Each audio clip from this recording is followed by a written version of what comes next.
Chapter 231. Layla could only show her white feathers and respond weakly, "Mother, I'll go back tonight." Go back tonight? Is this a joke? Madame Vanderbilt saw that Layla was afraid of being rejected by Stephen and glared at Stephen, who had remained silent all this while. "Since you've called your wife back, then live your best life with her. What will the public say if they get to know that your wife comes here during the day and then goes back to her own house at night daily? Mother, don't blame Steph. It's my problem." Layla took all the blame onto herself. The image of a virtuous and sensible wife overflowed. Stephen put down the teacup. Although he had asked Layla and her daughter to come back to the Vanderbilt matter, Layla's fake pregnancy was quite a nightmare to him. However, seeing that Layla's attitude had indeed done a 180 recently, Stephen said slowly, "Since you've already come back, you can stay here from now on." After all, the divorce had not been finalized yet, and it would inevitably invite others to gossip if this was the case. Layla gave off a gentle smile. "Okay, then I'll stay here from now onward." Stephen suddenly received a call. "Mr. Zidane?" Madame Vanderbilt remembered that her son was determined to transfer his shares in Venna over to Maisie last night as soon as she heard the appellation. So her expression dimmed in an instant. Stephen said something to Mr. Zidane, got up, and went upstairs. Madame Vanderbilt gnashed her teeth upon seeing this and said bitterly, "Stephen, this bastard, he really plans to give up his equity of Venna to Maisie?" Layla thought of something. "My only purpose in returning to the Vanderbilt matter this time around is to regain everything for Willow." As for Stephen, he didn't even hesitate before turning his back on me, despite the decades' worth of companionship. Thus, he's not in the position to blame me for being merciless. I deliberately mentioned Venna in the hospital so that I could instigate Mother into causing Maisie some trouble. As long as Maisie can't stay idle, she naturally can't deal with my affairs in the Vanderbilts. And last night, Mother colluded with Yanis to talk Stephen into transferring his equity to that useless brat Hector. That has already backed Stephen into a corner. However, I did also realize that Yorick had a thing for me when I was pouring him tea yesterday. And he really took the bait when I gave him a few signs on the dining table. Since Mother and Yanis both want to fight for Venna's shares with Maisie, they can have the arena. I'll use Yorick to overtake all of them from the shadows while they're competing with each other in a death match. Anyway, my daughter and I could be the only ones left in the Vanderbilts at the end of time. Maisie, who was sitting in her office, saw the text message Mr. Zidane had sent and realized that her father had just handed the contract to him for safekeeping. He had also chosen to convene a meeting among the board of directors to announce the heir to his equity the day after tomorrow. And if her father could do so, it was obvious that he had the same suspicion just like her. Maybe he was trying to use the board of directors to shut up Madame Vanderbilt and the others. If that were the case, she should lend her father another helping hand as a daughter. Yanis received a photo. The person in the photo was Stephen. And he was entering a law firm where the photo was captured. Yanis looked at it and called Madame Vanderbilt immediately. Madame Vanderbilt knew that Stephen had gone out since long ago. It seemed that he had gone to see the lawyer in order to get the equity transfer contract drafted. "Mother, if Stephen really gives Venna to that slut, then what else can the Vanderbilts rely on in the future?" She then added, "Mother, you have to think about Hector. The Vanderbilt's business in Coralia is already a gone case. Hector is now old enough. He can only rely on his uncle's company this time around.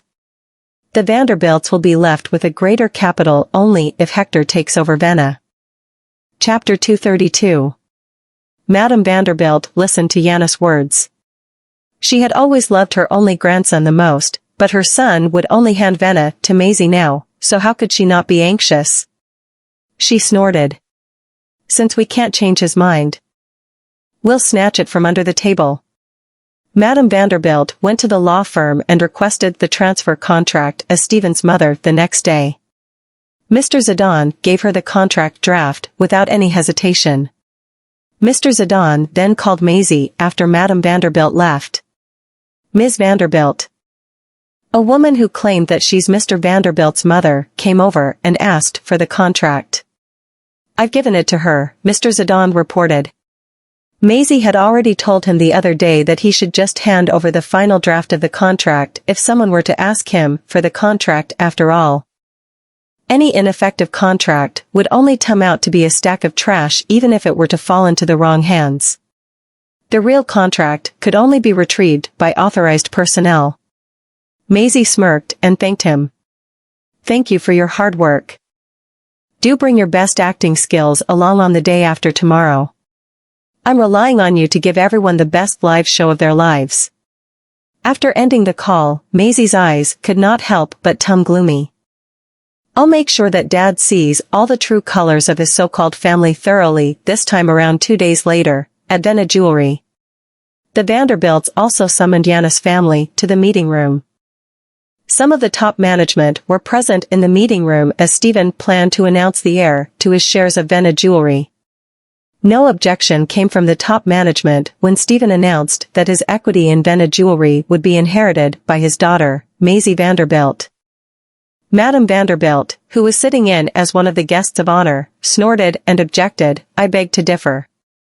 Mother, you should have witnessed it for yourself. Everyone on the board has accepted Z because she's able to convince everybody with her capability. What else do you have to complain about?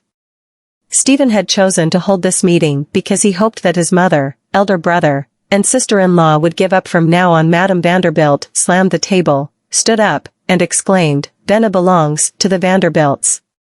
And here you are. Allowing a woman who will get married to another family and turn her back on the Vanderbilts at any time to inherit the company. Are you planning to hand the company to some random family other than the Vanderbilts? Madame Vanderbilt's words made all the top management sitting on the side look at each other. Some of the managers and directors who had daughters were severely offended by her statement. A woman who would get married to another family and turn her back on her own family? That's rather controversial, isn't it? Stephen gnashed his molars. He could not be more disappointed with his mother's stubborn prejudice. Yanis smiled and tried to persuade him, yes, Stephen. It would be a shame if we were to give out such a huge company. Z is going to get married to someone else in the future, anyway. Plus, she doesn't need the company at all. I think you should dash even if my daughter doesn't need it. I won't hand it to you for free, Stephen interrupted Yanis sternly, which made Yanis a little embarrassed for a moment. She could only look at her husband, Yorick. Yorick smiled.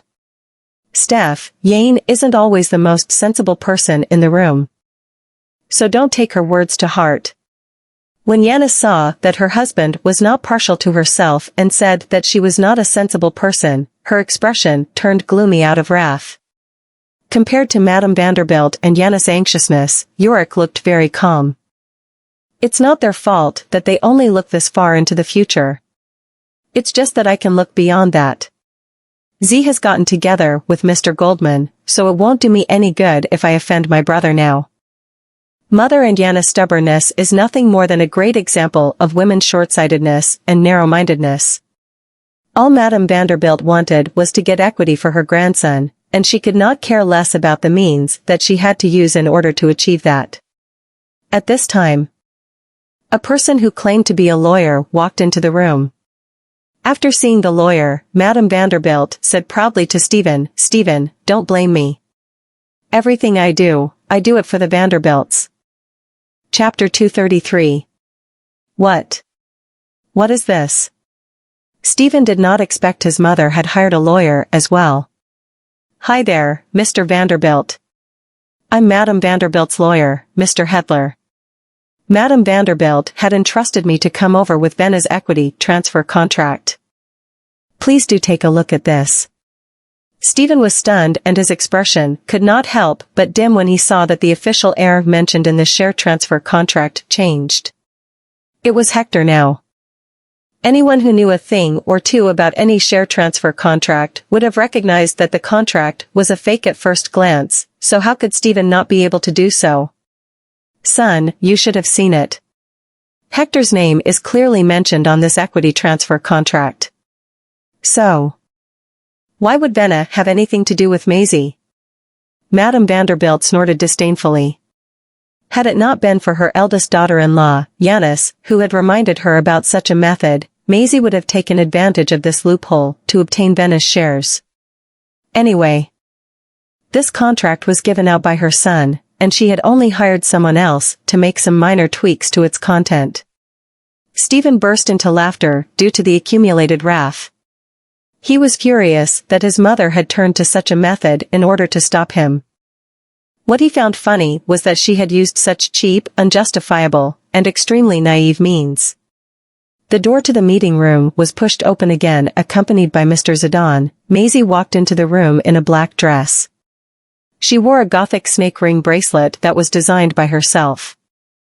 Her earrings were also snake-shaped in order to match the bracelet, while the retro scarlet lipstick made her delicate facial features look more well-defined. In short, she looked stunningly gorgeous. Madame Vanderbilt and Yanis looked down on Maisie, who was dressed like this. She looked exactly like a malicious vixen at first glance. Madame Vanderbilt looked a little guilty when she saw Mr. Zidane, but she should not be afraid of anything when she thought that Stephen would still be her son no matter what happened. Sorry, Dad. I'm a little late. Maisie walked up to Stephen's side, and her gaze landed on the equity transfer contract that was lying on the table at the moment. She then smiled and asked, "Am I seeing things? Why is there an extra contract?" Maisie did not look surprised at all, but smiled while asking about the extra contract. This caused Madame Vanderbilt's expression to dim, and she answered somberly, "What do you mean by an extra one? Isn't everything written in black and white?" "Really?" Maisie raised her gaze and stared at Madame Vanderbilt. "Why don't I know that my father has transferred his portion of Venna's equity to my cousin? You not knowing about this is none of our business." Madame Vanderbilt only wanted to announce the heir as soon as possible and did not want to talk about anything else. Stephen threw the contract on the table. "Mother, do you plan to fool me with this fake contract? Do you really think that I won't be able to tell the difference?" "What fake contract? This is clearly yours." Madame Vanderbilt became anxious. Yanis also received a photo yesterday. Although she didn't know who the sender was, it had definitely been sent to inform them. "Yeah, Stephen, doesn't this contract belong to you? Look at this, why are you so convinced that this contract is Dad's contract?" Maisie's gaze landed on the two women. Madame Vanderbilt and Yanis looked at each other, and the scene became even tenser for a moment. "This is the contract that Mr. Hector gave me.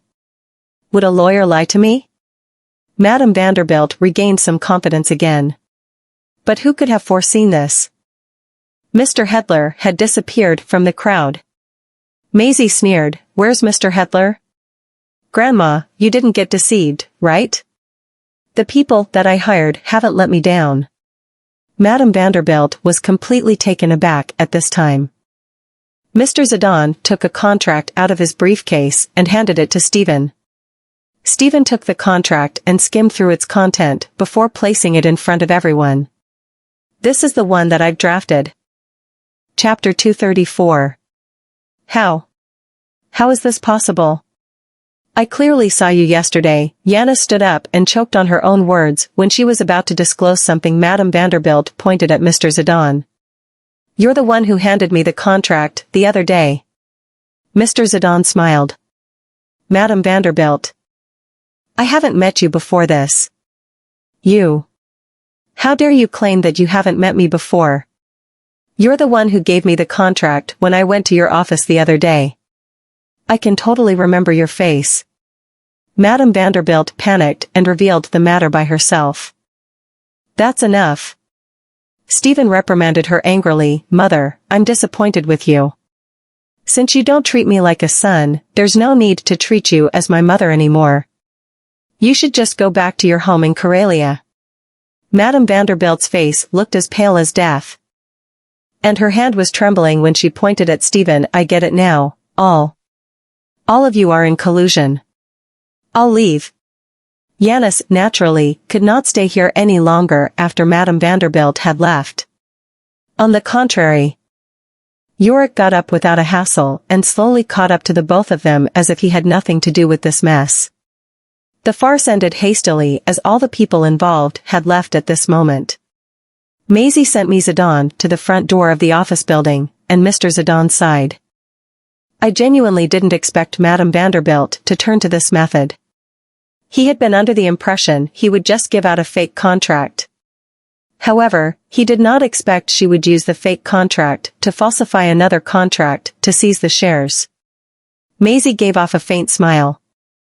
After seeing all the faces of that family, we'll have to take some precautions. Grandma has never come into contact with any form of contract, so it's only natural that she wouldn't be able to tell the difference between a genuine and a fake one. Presumably, Dad should look rather helpless when she showed him the contract, shouldn't he? After Mr. Zidane left the building, the legendary M.I. Hedler appeared. Ms. Vanderbilt, did I do a good job? Maisie nodded and transferred a certain amount of money to his account. Thank you for the hard work.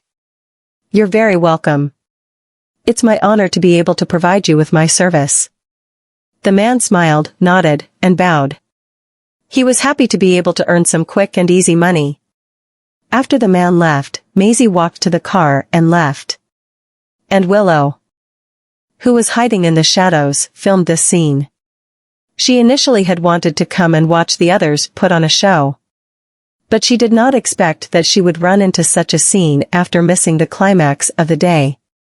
With this video on hand, we'll see how this bitch can recover from the upcoming chaos. Basberg Airport. 2 luxury cars were parked at the exit of the airport. Nolan and his father got out of the car, and Quincy walked toward the exit alongside the father and son.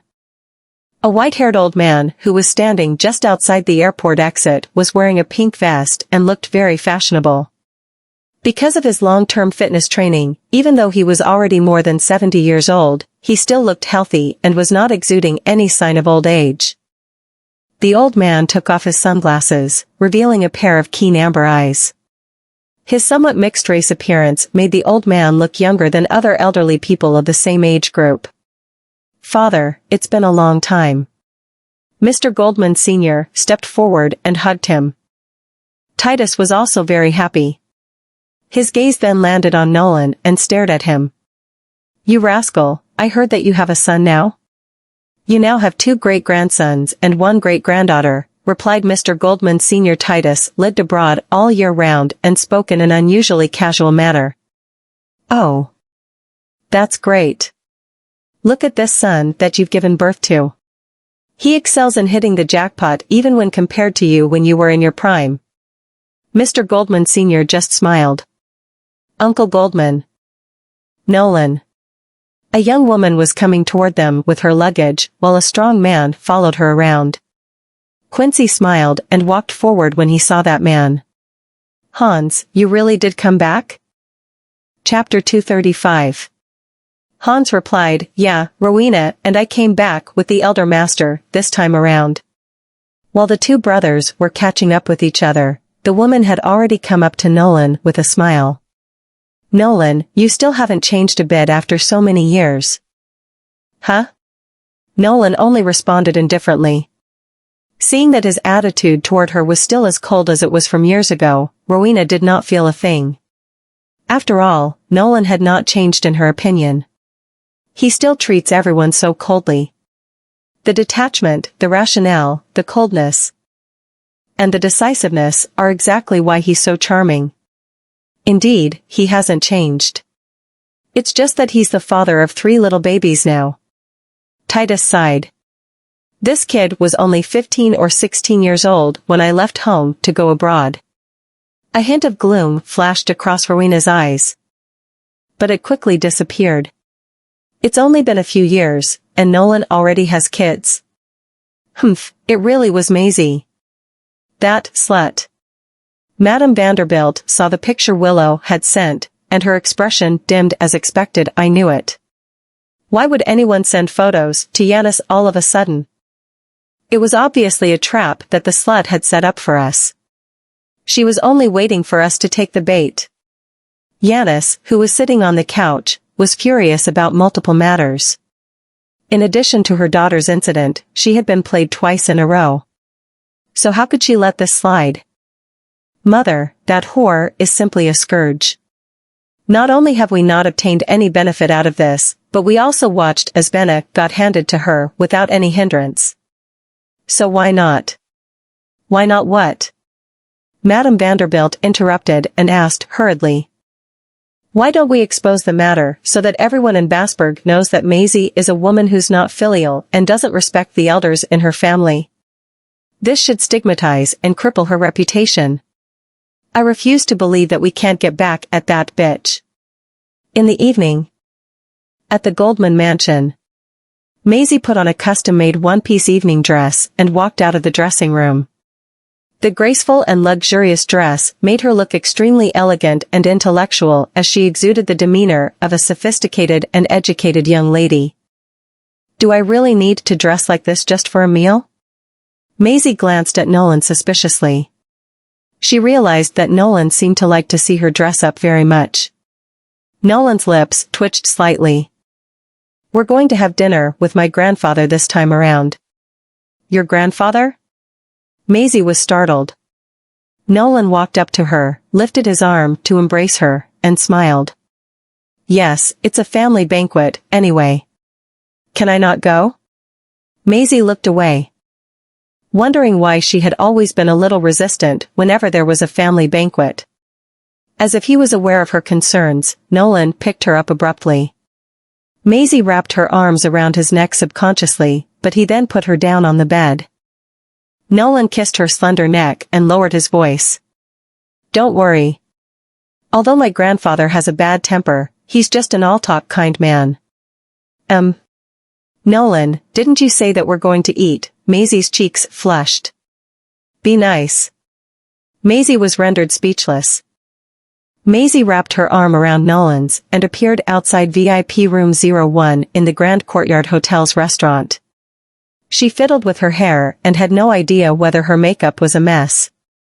Nolan caught a glimpse of her worried look, leaned into her ear, and comforted her gently. Don't worry. You look gorgeous.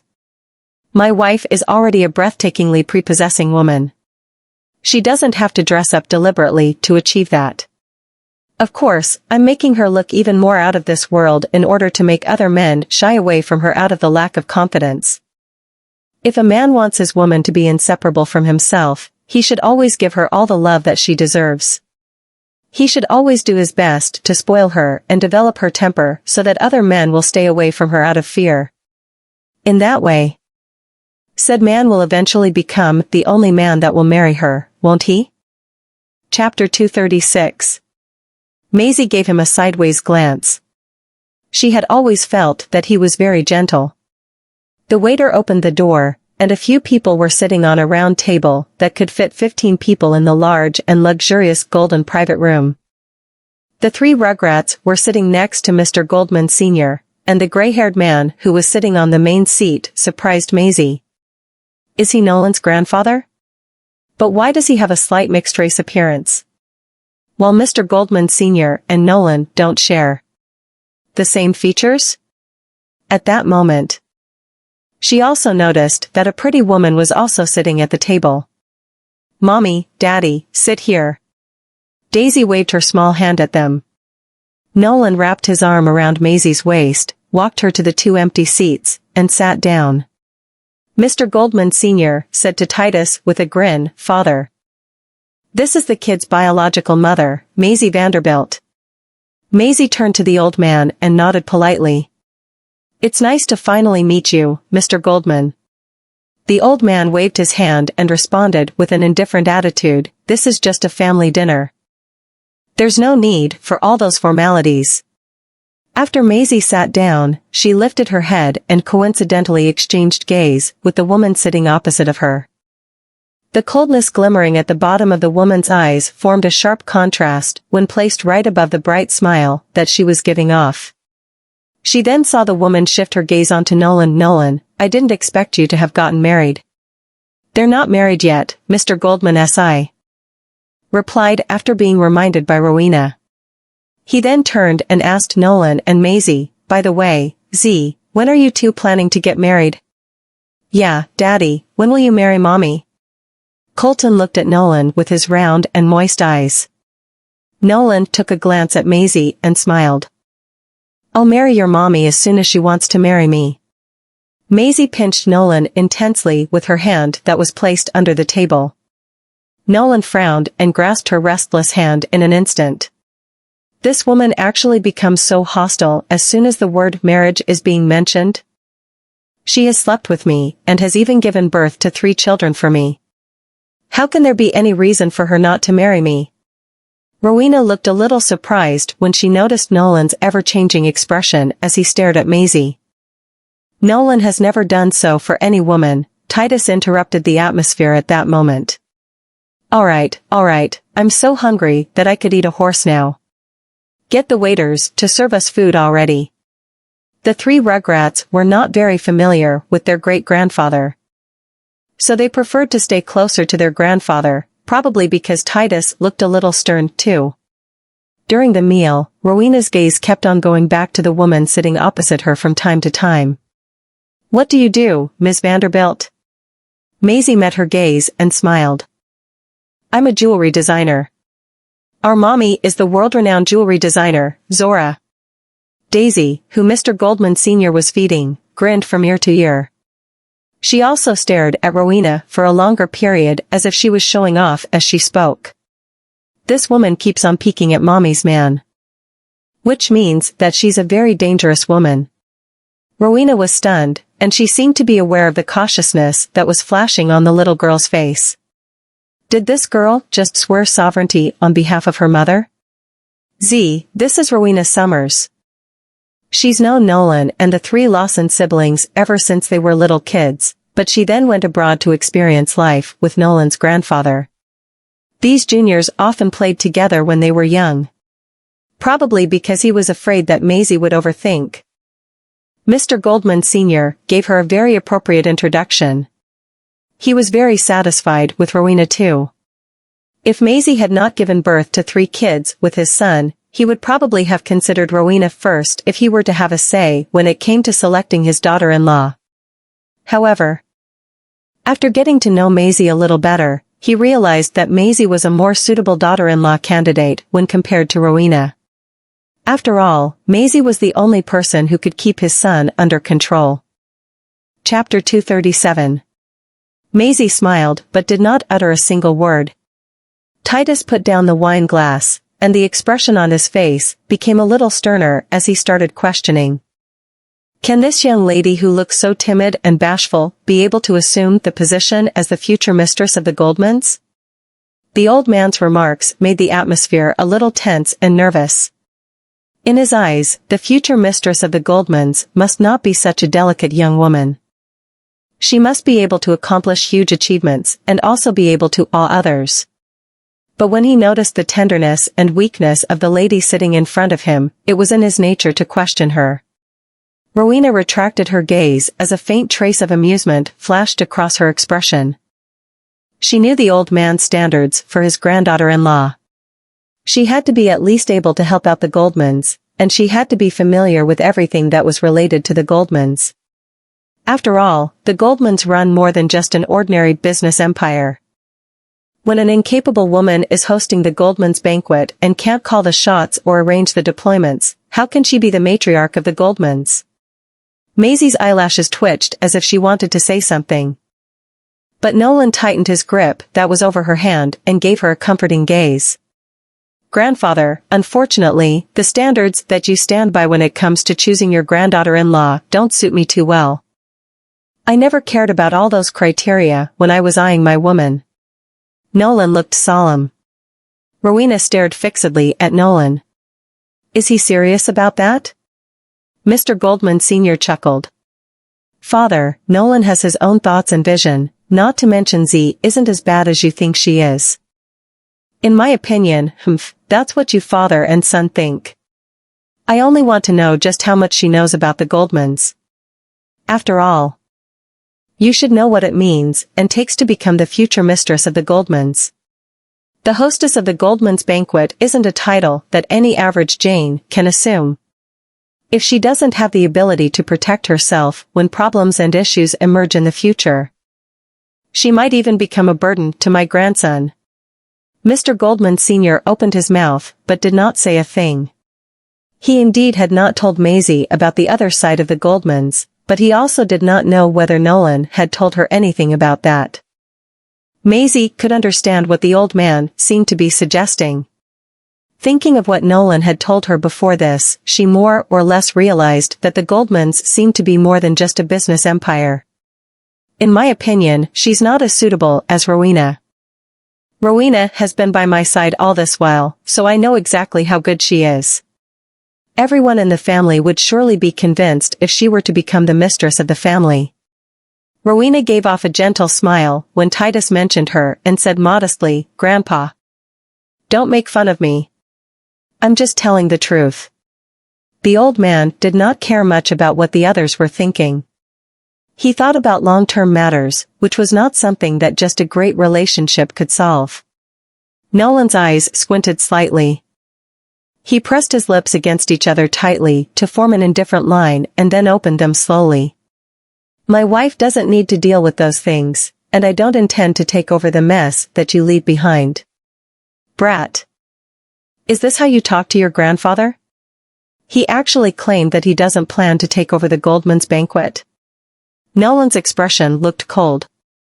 "I don't plan to follow great-grandfather's footsteps, let alone learn from his lessons. After all, he even failed to protect his own woman even when he was able to take care of all those messes, didn't he?" "You bastard. How dare you, father, calm down, the kids are here." Mr. Goldman Sr. interrupted his father's tantrum and then tried to persuade Nolan. "Don't be so aggressive when you're talking to your grandfather. This is a family dinner. So why bother making such a fuss and making everyone upset?"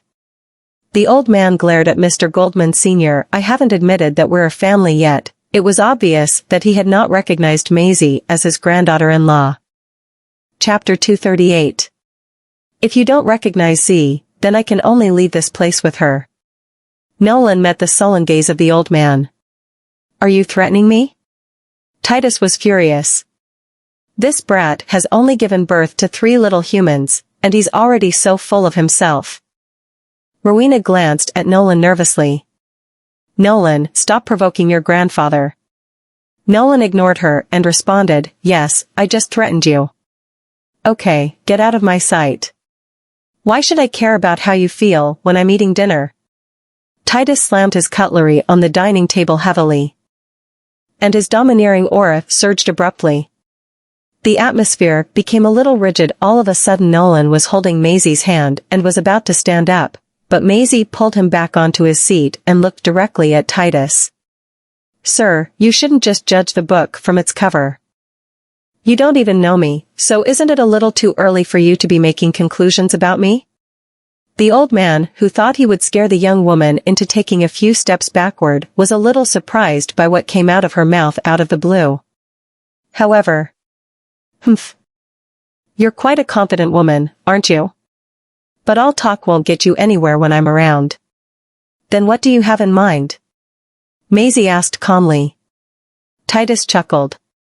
"After a week, I'll believe that you're capable enough if you're able to obtain great results in the military in half a month. Nolan will definitely not be able to help you while you're at it. Otherwise, it won't count." "Grandfather, what do you mean by that?" Allowing Maisie, who had never taken part in any training, to join the army for half a month was a torment in itself, let alone requesting her to achieve good results within the time period. Mr. Goldman Sr. felt that it was rather unjust too. "Father, what's wrong? Are the both of you thinking that I'm making things difficult for her?" Titus asked while looking at Maisie. "So will you accept the challenge?" He was indeed planning to make her shrink back from the difficult tasks that he had brought up. She's just a woman who hasn't received any form of rigorous training. It'd be impossible to achieve good results within half a month even if she were to join the military. The gazes of the three rugrats did not look friendly anymore. This old geezer is embarrassing Mommy deliberately. Seeing that Maisie had not said anything since the condition was named, Rowena thought she had flinched. How could an ordinary woman who has not received any training manage that? Thus, she spoke on behalf of Maisie, Grandpa. There's no need to make things difficult for Ms. Vanderbilt. After all, Ms. Vanderbilt is different from us. What's the difference? Weren't you just a youngster who hadn't received any training when you first joined the military? There's never any exception whenever I'm in charge. The old man's attitude was clear. He would never budge once he had made a decision. Nolan's expression looked sulky, and just when he was about to say something, Maisie agreed without any hesitation. Okay. I'll accept the condition. Rowena was bewildered for a split second, but the surprise in her eyes soon disappeared. This is the decision that you've made. I didn't force it upon you. Seeing that she actually had the guts to pick up the challenge. Titus felt that he had underestimated this young lady. But just when he was satisfied with how things had turned out, he suddenly noticed a razor-sharp glare. At first glance, it turned out to be a glare that originated from a little boy. Waylon looked away indifferently as soon as he exchanged gaze with Titus. He did not like Titus. This geezer had embarrassed his mother, and he would remember this incident after dinner. Maisie and Nolan exited the hotel with their children. Daisy and Colton were very upset. We don't like Great-Grandpa. He's nowhere near as good as Grandpa. Maisie rubbed their little heads. What nonsense are you two talking about? He's your great-grandpa. Chapter 239. After all, as long as they were Nolan's children, the kinship would not change. Colton turned his face away. No matter what, I don't like him. Waylon did not speak. He only knew that he would never treat anyone who had mistreated his mother well. Nolan. Rowena caught up to them. Nolan turned his head indifferently and held Maisie's hand. What's the matter? Maisie also looked back at her. Isn't it obvious that this woman has feelings for Nolan? Nolan, don't worry, I'll help you persuade Grandpa. After all, she said so and took a glance at Maisie. After all, it'd be unfair to make Ms. Vanderbilt join the military. Maisie squinted. Will she help me without asking for anything in return? The three rugrats stared at Rowena. How would this woman exude the aura that resembles that of Willow's? Not to mention that she's another woman who wants to pester Daddy, just like Willow does. Nolan's eyes dimmed slightly, but he did not utter a word. Maisie smiled faintly. Thank you for your kindness, Miss Summers. But I'm a woman of my words. The smile on Rowena's face turned a little stiff. Really? I'm just worried about you, Ms. Vanderbilt. You'll have to endure a lot of hardship when you're in the military. I've endured everything one can possibly imagine. Why would I still care about military life? After Maisie smiled, she withdrew her hand away from Nolan's and walked toward the car with the kids first. Rowena was about to say something, but Nolan went after Maisie after seeing her leave. Looking at the figures of the few people leaving, Rowena could not help but tighten the fists that were resting at the sides of her body. While they were on the way back, Nolan turned and stared at the young lady who was sitting next to him with her arms crossed. He then leaned over with a smile. Z. Did you agree to accept Grandpa's challenge because you don't want to get separated from me? Otherwise, why would she agree to the difficult request from the old man? She really doesn't want to leave my side. Maisie took a glance at him and responded, You're overthinking. I just don't like the feeling of being looked down upon. No matter what her answer was, Nolan was delighted. But then, actually, I'm starting to regret it already. Maisie sighed and looked him in the eyes. I acted too impulsively. If I didn't agree with the old man, maybe I could. The man's eyes dimmed before she could finish speaking, while his expression turned gloomy as he gnashed his teeth. Do you wish to piss me off? Maisie smiled lightly. Your grandfather has already chosen a wife for you. I think Miss Summers does look very pretty. She should live up to your standards. Vivid expressions started appearing on Nolan's sullen face when he heard those words. He then raised his eyebrows slightly. Are you acting out just because of this? I'm giving you another chance, ain't I? Maisie shrugged. If the incident from 6 years ago hadn't taken place and I hadn't gotten pregnant from that event, everything might go back to how it was originally. Nolan leaned forward, pressed her against the seat, and pinched her chin. I don't need this opportunity. I'll punish you severely if you dare push me to another woman once again, so remember that. Maisie's cheeks lit up on fire as she looked away. Your punishment has always been that, that's it. It's always been the same old trick. I'm glad that you remember. Nolan sat back into his seat and loosened the collar of his shirt, but the corners of his lips were lifted proudly. UEZ, look at this. Kennedy brought a daily newspaper to Maisie's desk and handed it to her. It was written in capital letters on the front of the newspaper that Maisie was not a filial granddaughter and had framed her relatives in order to gain equity in her family's business. At first glance, this was clearly Madame Vanderbilt and Yanis's retaliation. It seemed that they were still very persistent, and they were deliberately dragging her through the mud just to discredit her. Chapter 240. It seemed that there was no need for Maisie to be merciful anymore. At the Vanderbilt Manor, Stephen saw the headlines in the newspaper and smashed the newspaper on the table out of pure wrath. Layla, who was bringing him fruits, took a glance at the contents of the newspaper and pretended to be shocked. Steph, why is this news talking about Z? Is there any misunderstanding? Stephen knew that this news article must have something to do with his mother and sister-in-law. His expression turned sulky in an instant, and he did not answer the questions. Willow came downstairs and exclaimed deliberately, Dad, Maisie deliberately hired a lawyer to deceive Grandma and Aunt Yanis. I just saw it on the papers. Willie, don't make such bold claims. Layla pretended to support Maisie. How are they bold claims? I've read it with my own eyes. If that's the case, isn't Maisie deceiving Dad too? Dad had already agreed to transfer his shares to her. But she still colluded with a lawyer to deceive Grandma and Aunt Yanis. Willow did not pay attention to Stephen's expression while she was blabbering along. She desperately wished that her father would really listen to her and that he would misunderstand Maisie.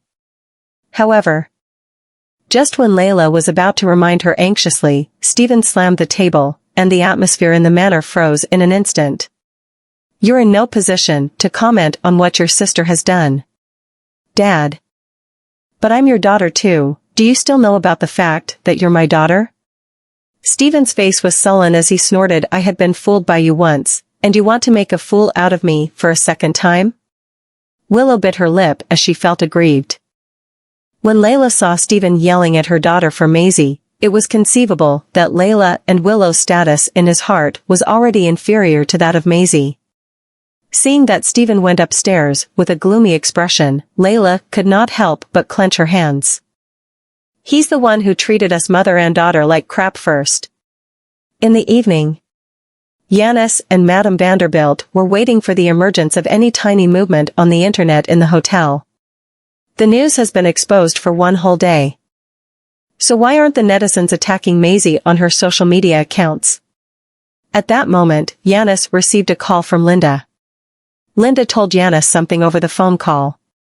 Yanis stood up in fright, and her face paled in an instant. What? Something happened to Hector?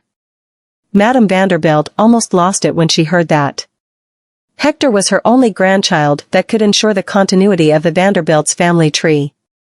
Both Madame Vanderbilt and Yanis would collapse if something catastrophic were to happen to him. They were no longer in the mood to wait for the results of their actions, so they hurried back to Karelia immediately. On the other side, Layla, who was rolling around on the bed with Yorick, did not forget to flatter him while badmouthing Stephen. Yorick. How I wish Stephen could be half as good as you are when it comes to knowing how to appreciate a woman. Yorick cheated on his wife with Layla, and the latter had started to grow on him. Yorick could not help but feel bored upon thinking of Yanis, who had the mindset of a peasant woman from the rural area and was as conservative as someone from his mother's era. How could she be as enchanting and sexy as Layla? Not to mention her moves. Steven is really a lucky bastard. He lifted Layla's chin. It's Steven's loss if he doesn't know how to appreciate you. Don't worry, I'll treat you better than he does. You perv, aren't you afraid that Steven will find out about us? Layla asked while lying in his arms. Judging from their physique, Yorick, who worked out often, was indeed a lot stronger than Steven. Since you're not afraid of being found out, what do I have to be afraid of? Yorick's mood surged once again. He turned over and pressed her against the mattress. Layla rejected and tantalized him, and Yorick's cell phone rang at this moment. Yorick felt exceptionally upset as he was interrupted. He did not even take a look at the caller ID and ignored the call. The actions continued until the two exited Layla's residence. They were still acting extremely intimately when they parted with each other. However, they did not know that someone was squatting in the shadows and taking photos of them with a cell phone.